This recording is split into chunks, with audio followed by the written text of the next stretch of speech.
Alright, so this is going to be a video on Lewis structures. This video is going to be answering the question, what are valence electrons, how are valence electrons diagrammed in Lewis structures, and how are valence electrons related to the Octet Rule. Basically, Lewis structures are diagrams used to show valence electrons, bonding of atoms, and many other things. This is going to be focusing on Lewis structures of atoms with other videos to follow. So Lewis structures diagram valence electrons, but what are valence electrons? Well, valence electrons are the electrons used in the bonding of atoms. Generally, these are the electrons on the outermost shell of an atom. This makes sense since the outermost shell is the first set of electrons to be interacting with other atoms. Rather than using the electron symbol, valence electrons are drawn using dots around the element symbol of an atom. They look something like this. This would be the Lewis structure for oxygen. The dots represent valence electrons. The steps to create Lewis structures are as follows. Step 1, you have to write the element symbol. Step 2, you want to figure out the electron configuration for that element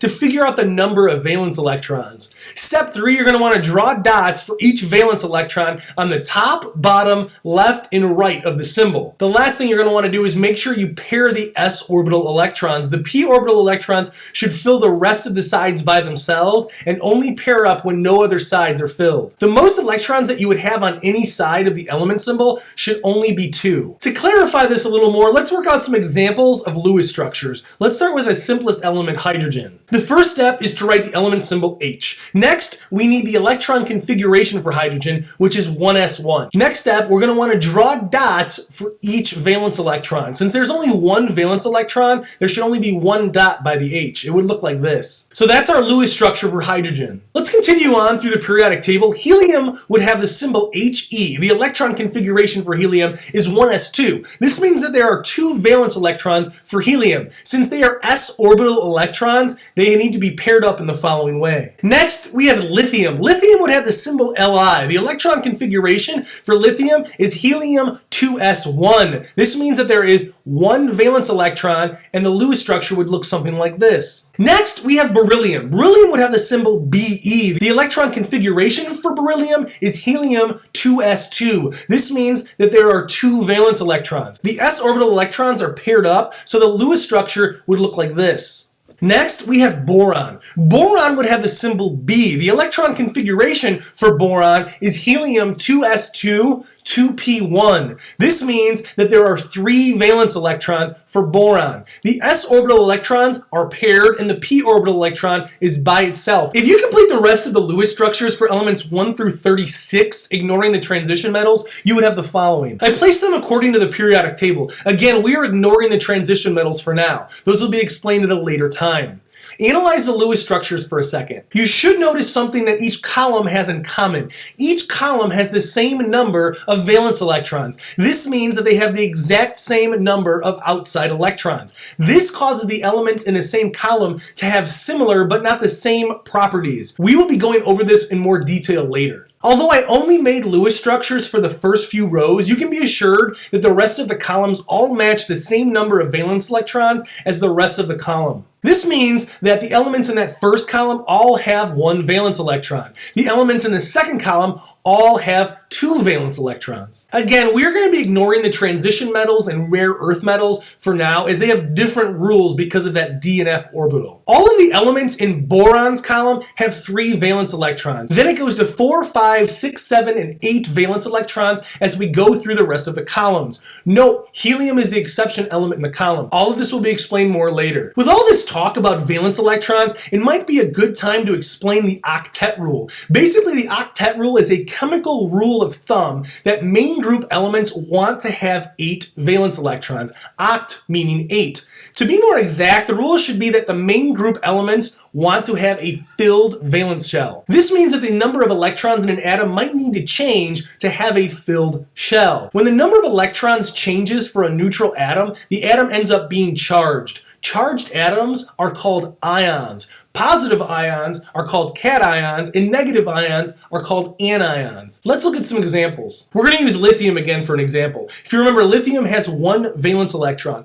Based on the Octet Rule, lithium is more stable with a filled valence electron shell. This means that lithium can either gain 7 electrons or lose its 1 valence electron and be considered to have a filled valence shell.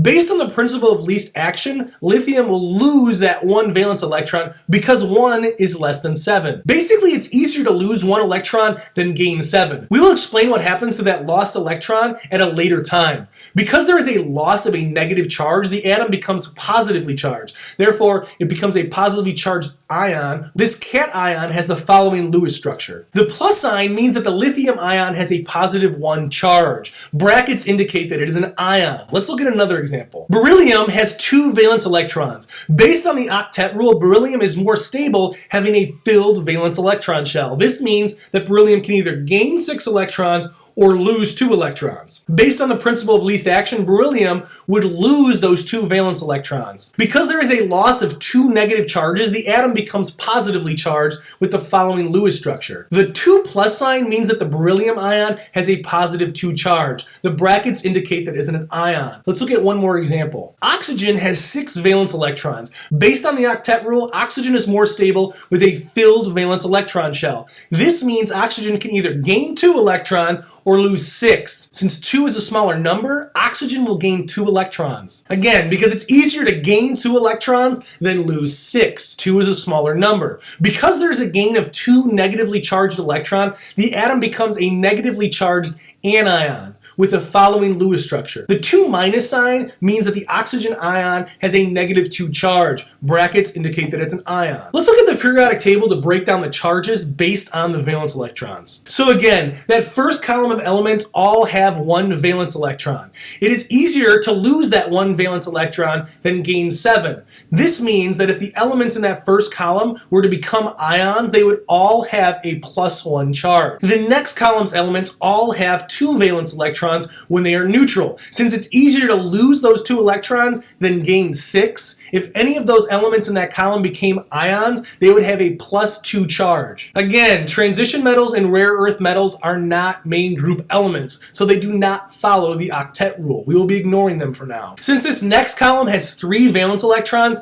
if they became ions, they would lose those 3 electrons and become plus 3 ions. This next column has 4 valence electrons, and this gets a little tricky here since it's pretty much the exact same to remove 4 electrons as it is to add 4 electrons to have that filled shell. Because of this, if this column's elements formed ions, they could either be positive or negative 4. For this next column, since it would be easier to gain 3 electrons, if this group's elements formed ions, they would have a negative 3 charge. The same goes for this next column. Since it's easier to gain 2 electrons this time, they would all have a negative 2 charge. The elements in this column would all form negative 1 ions by gaining 1 electron if they were to become ions. The last column all has full valence shells, so they basically do not form ions. So you might be thinking, who cares about Lewis structures? Who cares about the octet rule? Who cares about valence electrons? Well, Lewis structures provide an easy way to visualize the valence electrons of an element. This will come in handy, particularly when discussing how atoms interact with each other. This knowledge helps scientists create new types of compounds with particular characteristics. Things such as plastics, computer chips, LEDs are all made from a chemist's firm understanding of valence electrons. So that's Lewis structures, valence electrons, and the octet rule. If you have any questions about anything in this video, let me know.